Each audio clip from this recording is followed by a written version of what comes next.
Professeur Gilles Pialou, bonjour. Bonjour. Merci d'être avec nous. Chef du service des maladies infectieuses à l'hôpital Tenon à Paris. Nous allons parler de l'évolution de l'épidémie, coronavirus, les mesures à prendre, les vaccins. On va regarder les chiffres pour commencer. Professeur Pialou, 14 595 nouveaux cas positifs ces dernières 24 heures, 3031 patients en réanimation. Alors, les nouveaux cas positifs augmentent, le nombre de patients en réanimation baisse, 296 morts hier contre 380 mardi.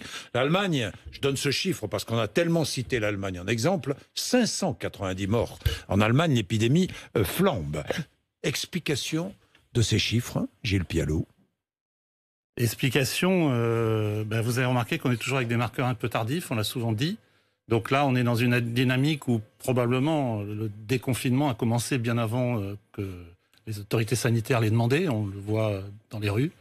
Je ne vais pas redire que je suis consterné, mais je pense que la discussion sur le... C'est-à-dire que les Français ne sont pas sérieux. C'est ce que vous dites ce matin. Non, c'est pas un jugement, c'est une... Voilà, je pense que c'est un constat. C'est un constat. Donc on est à une... On est à un tournant, puisque finalement, là, dans cette période, sur les chiffres que vous dites, oui, il y a eu une augmentation de l'offre de tests, puisqu'il y a les antigénémiques. Et oui, donc c'est normal qu'il y ait plus de cas positifs, puisqu'il y a une augmentation du nombre de tests. Dans les éléments positifs, il y a le fait qu'effectivement, il sort plus de personnes en réanimation qu'il en rentre. Oui. Mais c'est vrai qu'on a un niveau important. Et c'est vrai qu'il y a une inquiétude, il faut être clair, puisque vous allez me poser la question, est-ce qu'on va vers une troisième vague? On peut déjà régler le problème.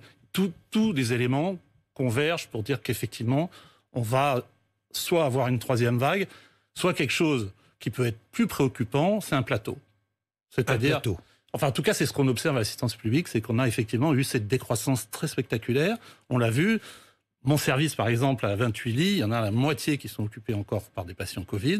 La réanimation a bien descendu, on était à autour de 20 malades, on est autour de 10, donc effectivement ça descend.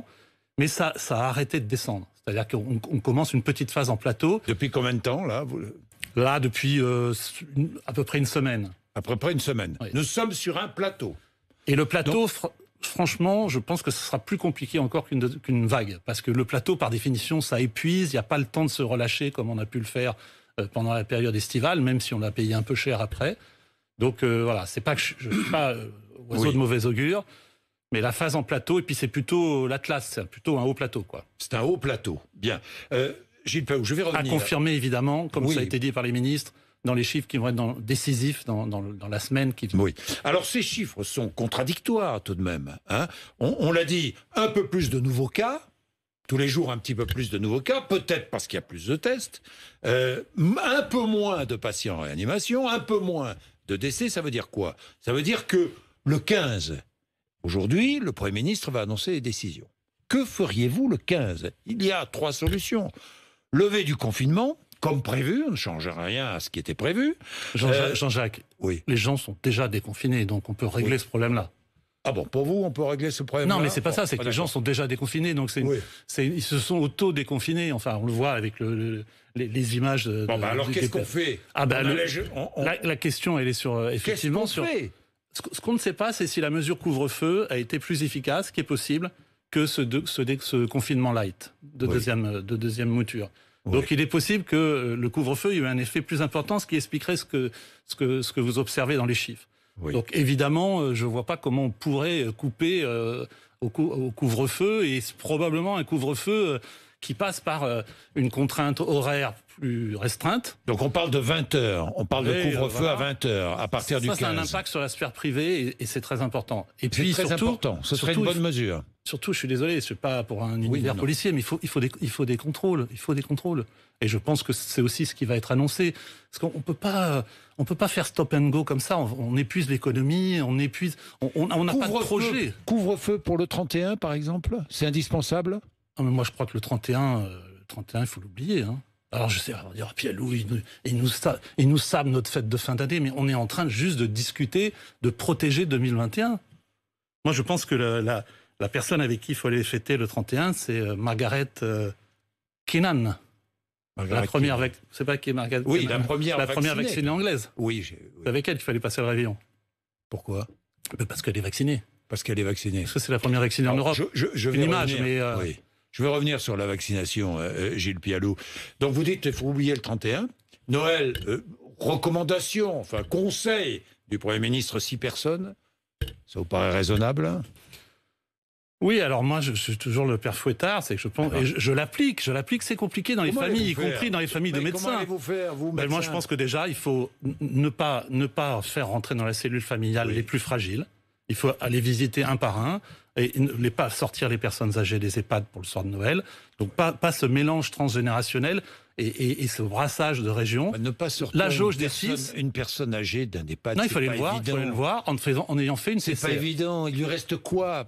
Il lui reste quoi comme plaisir, comme bonheur, non, mais comme on peut joie? faire. Non, mais j'ai eu ma mère en EHPAD à Nîmes, donc je sais ce que c'est pendant des années, donc je vois exactement. Après, c'est le problème des responsabilités familiales, c'est-à-dire qu'on peut aller voir la personne, mais la mélanger avec des ados qui ont pris les transports en commun, qui ont fait des fêtes avant, etc. Je pense que après c'est des décisions individuelles, mais le risque est là. Et j'insiste pour l'utilisation de la PCR, ça a été dit par plusieurs hommes politiques, y compris par le Premier ministre, de faire des tests avant. Alors c'est pas un certificat de non-contagion totale, mais évidemment quand si vous êtes à 6 et que les 6 ont fait une PCR, que dans les 6 il y en a qui ont plus de 65 ans, des facteurs de risque, vous diminuez considérablement, tout en maintenant les mesures barrières autour du dîner de Noël, vous diminuez considérablement le risque. Et je pense que c'est ça qu'il faut faire. Un Français sur 5, sondage ELAB pour BFM TV, un Français sur 5 ne respectera pas la consigne sanitaire.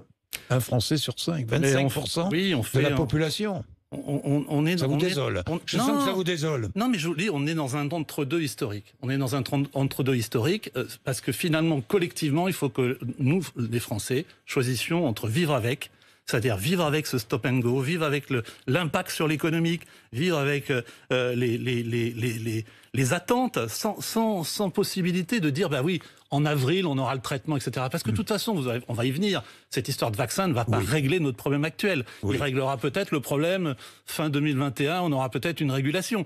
Mais donc, de toute façon, il faut gérer ce temps-là. Et gérer ce temps-là, c'est le choix entre courir après la pandémie ou essayer, par tous les moyens, d'augmenter notre niveau de protection et notre niveau d'immunité collective avec le vaccin. Gilles Pialou, cinéma, théâtre, musée, ouvert. C'est catastrophique pour ces métiers-là. C'est catastrophique. Je le sais, moi je soigne des intermittents du spectacle, je soigne des artistes, etc. Et les gens qui ont travaillé 4 ans sur un projet de pièce de théâtre, je comprends que ça soit dramatique. Mais on comprend aussi vous citiez tout à l'heure la situation. Attendez, l'Allemagne est en crise. Les musées doivent rester fermés.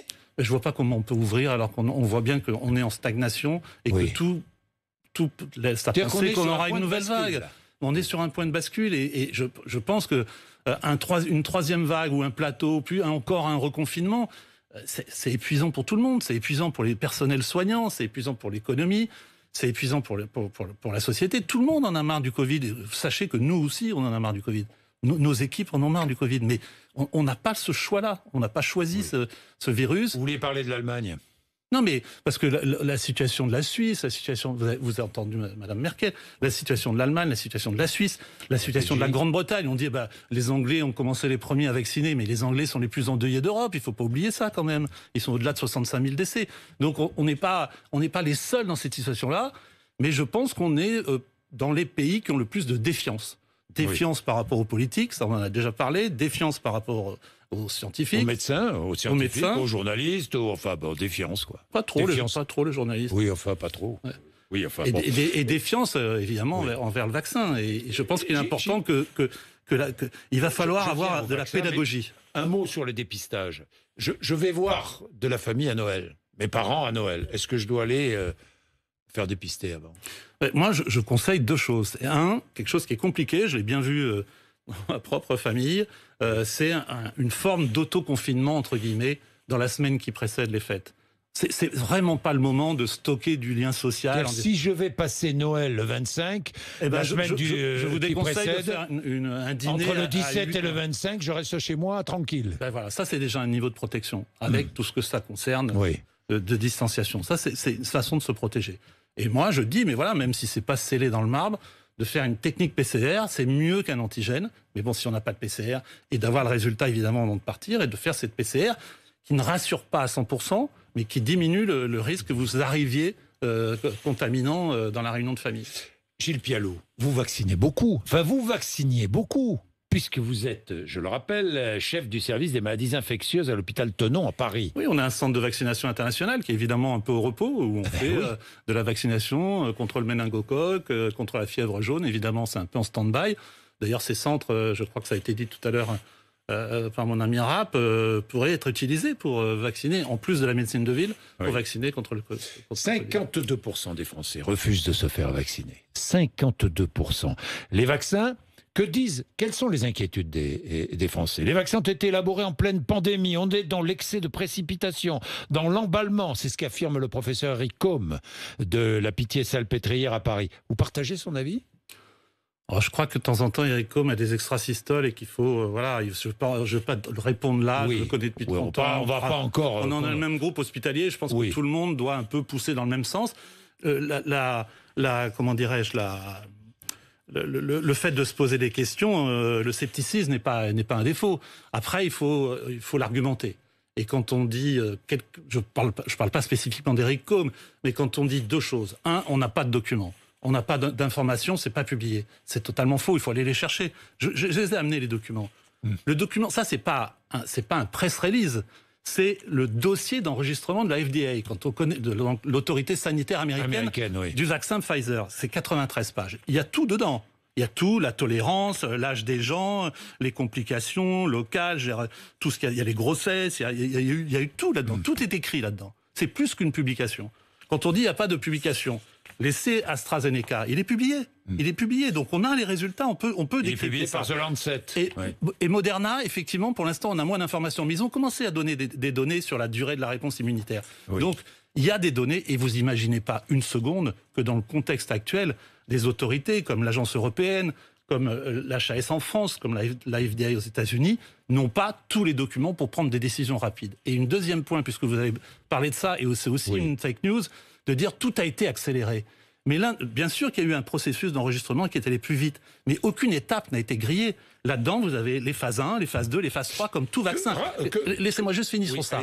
Et ce qui a permis d'aller vite, et c'est ça que les gens doivent comprendre, c'est la pandémie. Parce que quand vous faites un essai aux États-Unis, compte tenu de ce qui se passe aux États-Unis, c'est très facile d'avoir les résultats de 38 000 personnes en un temps record. Et c'est ce qui est le cas du vaccin Pfizer-BioNTech. C'est surtout la pandémie qui a permis d'aller vite.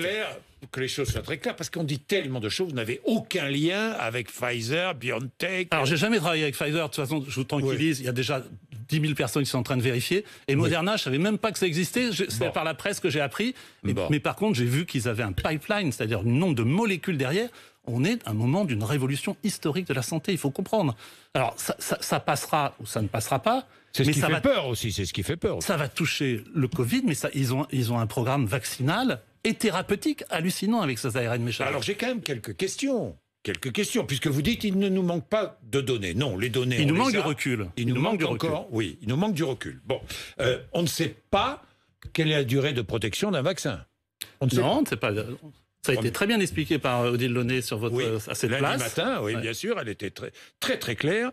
On ne sait pas si le vaccin protège contre l'infection. Alors ça, c'est un entre-deux qui est compliqué à gérer, parce qu'effectivement, on ne sait pas si c'est... Et c'est un paradoxe d'ailleurs, parce que on sait, en tout cas, on a suffisamment de données pour dire que ça protège de la maladie, et ça protège des formes graves, ce qui est quand même pas rien. C'est vraiment la problématique du Covid, et avec ça, les Français n'en veulent pas.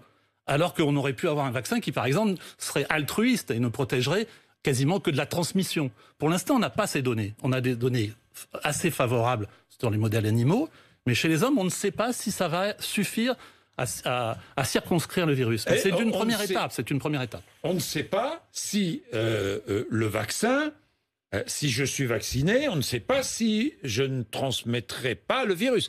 C'est-à-dire que je me fais vacciner, je peux peut-être transmettre le virus. Alors c'est effectivement, pour l'instant, il y a un doute là-dessus. Probablement avec les modèles animaux, on sait que ça diminue la quantité de virus, ça diminue l'inoculum. Donc effectivement, on a plutôt des arguments, mais pour l'instant, il faut attendre les données et en population. Est-ce que suffisamment de personnes âgées ont été testées par les premiers vaccins? Ça dépend des candidats vaccins. Effectivement, comme vous le savez, y compris en France, AstraZeneca va faire des études qui vont être pilotées d'ailleurs par les équipes françaises sur les personnes les plus âgées. Mais là, dans le dossier d'enregistrement de FDA, ça va de 16 ans à 89 ans. Hein. À 89 ans. Vous vaccineriez? Vous allez vacciner contre le Covid, vous? Je vais me vacciner. Et vous, deuxièmement, vacciner. Votre famille, vos enfants, sans problème? Alors les enfants, c'est une autre question, parce qu'effectivement, mais là c'est pareil, il faut voir les données et il faut voir le rapport bénéfice-risque. Donc ça dépend de l'âge des enfants. Après, c'est des discussions qui vont avoir lieu. Je pense que les sociétés de pédiatrie vont s'exprimer. Pour l'instant, on est dans la vaccination de l'adulte. C'est déjà pas mal. Mais oui. Alors, il y a un truc, franchement, qui me choque. Je vous le dis, puisqu'on en parle des soignants. Allez-y. C'est qu'il faut expliquer, il faut augmenter le niveau de transparence. Là, s'il vous plaît, les ministres, l'autorité de santé, augmenter le niveau de transparence et de transparence en temps réel. Je prends un exemple de quelque chose qui n'est pas transparent. Pourquoi en France, on n'a pas mis les soignants en première ligne de vaccination? Pourquoi? Si c'est un problème de dose, il faut dire on n'a pas assez de doses, donc on met les soignants en deuxième ligne. Mais comment vous pouvez être didactique, même si c'est comme la grippe et qu'on arrive à des taux de vaccination qui sont de 30 ou 40% chez les personnels infirmiers, c'est en dessous de ça d'ailleurs pour la grippe, on monte un peu cette année. Mais ça a une valeur... Vous demandez quoi? Vous demandez à ce que, en première ligne, soient informés et soient chargés de la vaccination des infirmiers, les pharmaciens, les médecins généralistes, évidemment, au cœur du système. Mais vous, si vous faites vacciner contre le Covid, la première chose que vous allez poser comme question à la blouse blanche qui est là, et vous, est-ce que vous êtes vacciné? On le voit bien sur la vaccination. Donc vous dites qu'il faut absolument vacciner tous les ou alors expliquer pourquoi on ne le fait pas. Oui. Et dire, voilà, les soignants... Vous demandez à ce que le personnel soignant soit prioritaire. Oui, parce que pour l'instant, c'est que les soignants des EHPAD qui ont des facteurs de risque quand même assez limitatifs. Mais probablement qu'effectivement, en première ligne, il n'y a pas assez de doses. Bien. Il faut que ça soit transparent. Est-ce que certains vaccins sont mieux adaptés à certains malades? On ne le sait pas encore. C'est pas des malades, à certaines personnes. Oui, pardon, malades, oui, à certaines personnes. Oui. On ne sait pas ça. On ne le sait pas, ça dépend de la réponse. Ce qui sera très important, c'est la durée de la réponse immunitaire. Et comme vous l'avez dit, la qualité de la réponse immunitaire et sa durée chez les personnes qui sont les plus âgées et les plus à risque. Oui. Et c'est là où on va pouvoir... Mais vous savez, il y a une possibilité aussi que tout ça va être dynamique. C'est-à-dire qu'il y a des vaccins qui vont sortir, une première vague de vaccins qui va permettre probablement d'abaisser la pression de circulation du virus, et d'autres derrière qui vont peut-être booster cette réponse. Donc on est vraiment dans une révolution, et il faut que les gens le vivent comme ça, une révolution qui va dépasser le problème du Covid. Professeur Gilles Pialou, je voudrais quelques mots sur les autres virus de saison qu'on ne voit pas cette année. Il n'y a pratiquement pas de grippe, il n'y a pratiquement pas de gastro-entérite, il n'y a pratiquement pas de bronchiolite, quelques rhumes, oui, des rhumes, mais c'est tout. Pourquoi? Mais ça, c'est un effet, effectivement, on en discutait avec les pédiatres, c'est un effet du groupe, de d'autres groupes hospitaliers, c'est un effet incroyable. Il faut de temps en temps faire en sorte que les bonnes nouvelles soient bien véhiculées. Oui. C'est l'année la plus basse sur les bronchiolites, sont quand même des maladies qui emmènent des enfants de 2 ans en réanimation, donc il faut quand même rappeler ça. Les signalements de rougeole chez les non-vaccinés, ça n'a jamais été aussi bas. Vous l'avez dit sur les gastro-entérites, un peu moins. Une grippe qui est en dessous de ce qu'elle était en 2019-2020. Et évidemment, et là où c'est extraordinaire, c'est les broncholites, parce que les broncholites, c'est par définition des tout petits. Donc on leur met pas de masque, on leur met pas de solution hydroalcoolique. Ça veut dire que le corps adulte, enfin les adultes, protègent les enfants dans cette histoire. Ça va faire parce qu'eux-mêmes sont protégés, les adultes protègent les enfants. Ça va faire beaucoup réfléchir à l'hiver 2021, et peut-être que... Alors, on va dire, chaque fois, il nous prévient des trucs, mais moi, je pense que les mesures barrières, il va falloir en garder quelque chose, parce que ça a un effet... Ça veut dire quoi? Garder un masque toute l'année 2021? J'en sais rien, je ne sais pas, j'ai pas dit toute l'année 2021, là, je vous parlais de l'hiver 2021. Au moins jusqu'à l'été. Mais je veux dire, si on a un niveau de protection sur ces maladies qui, quand même, dont certaines tuent, la rougeole tue en France, les bronchiolites aussi, donc je pense que ça sera à réfléchir. Et il n'y a pas que le masque, il y a aussi le lavage de mains, il y a la distanciation sociale. Tout ça, ça a un impact positif, et il faut aussi prendre ces bonnes nouvelles pour ce qu'elles sont. Merci Gilles Pialou d'être venu nous voir ce matin. C'était toujours passionnant, comme d'habitude. Il est 8h53. Vous êtes sur RMC et BFM TV.